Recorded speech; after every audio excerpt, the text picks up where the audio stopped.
When Nabi sallallahu alayhi wasallam said that he forbade being alone at night at home by yourself and to travel alone at night.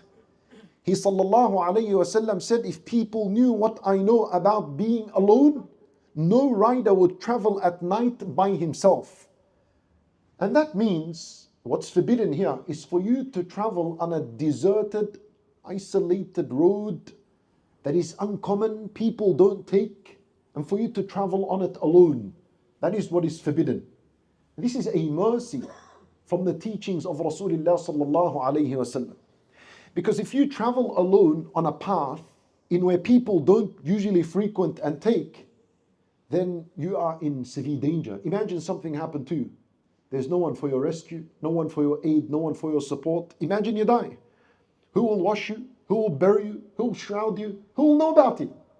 So as a mercy from a Sharia, Nabi sallallahu alayhi wasallam forbade that a person travel alone at night.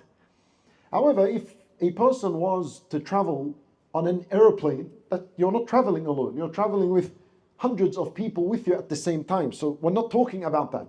And on the paths that are frequented by people, they come and go on it, no problems. The man could travel alone on these roads. And if it's a travel, Nabi sallallahu alayhi wasallam, he said, Ar-rakbu shaytan.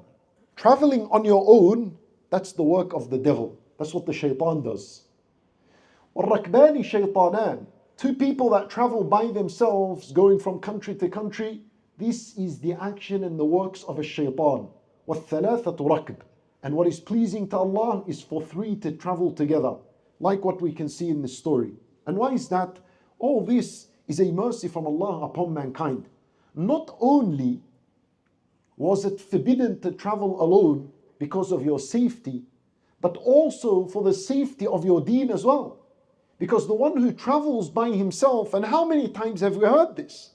A person travels alone, a shaitan takes advantage of him and he tempts him in ways he will never tempt him when he's in a resident among his people. When a person travels, he gets to his destination alone, shaitan tells him, no one here knows you. Do al-haram, do as much as you like, no one knows you. So the temptation becomes stronger. And two people, the same thing. All it takes is one person to desire al-haram and he convinces the other. But if three go together, then the third can stop the two, or two can overpower one. So if three go together, they don't only support one another in the travel, but they also help one another to remain steadfast and pious.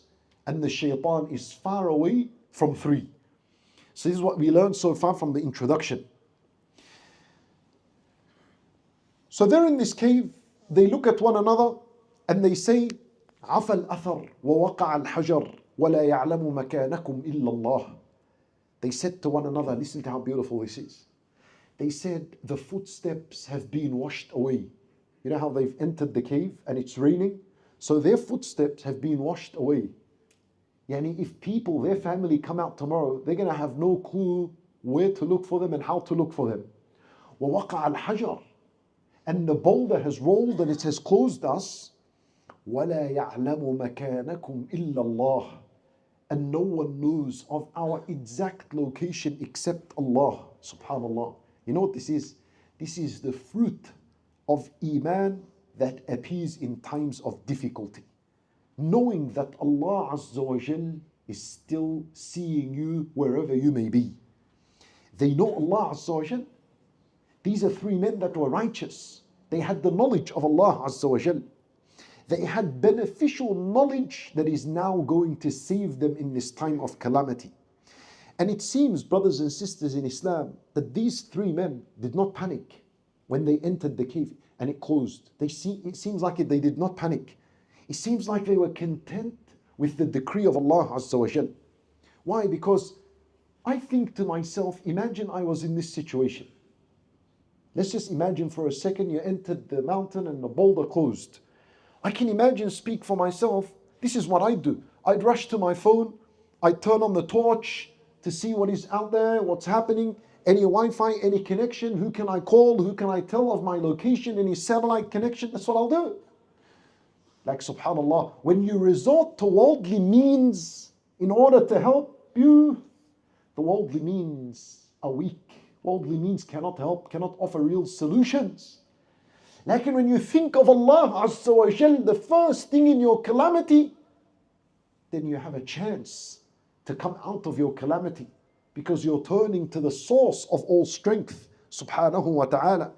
And wallahi, brothers and sisters in Islam, sometimes we are stuck in huge calamities. If we only had a little bit of authentic information in our mind, in our heart, it would have saved us from the calamity we're in. We would have been able to navigate out of this calamity. What do I mean? These boys, these men look at each other and this is what they say. They say, إِنَّهُ لَا يُنْجِيكُمْ مِنْ الصَّخْرَةِ إِلَّا أَن تَدْعُوا اللَّهَ بِصَالِحِ أَعْمَالِكُمْ. They said to one another, listen, we will not be saved from this calamity except by asking Allah through our righteous deeds.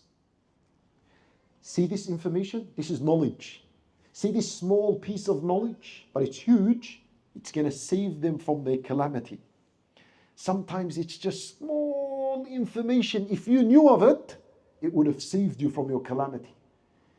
People have been in their calamity for years because they still don't have the correct knowledge of what brings them out of their situation. Allahu Akbar.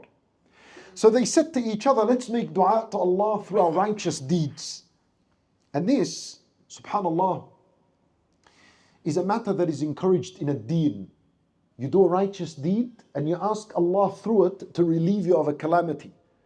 Let's say there was a moment of sincerity between you and Allah and you donated money fi sabilillah. No one knew about it and it was very sincere. You may say, oh Allah, I ask you that you relieve my calamity through this righteous deed I did. It's permissible. That's tawassul, seeking a way to Allah through a righteous deed of yours. So they turn to Allah Azza wa Jal.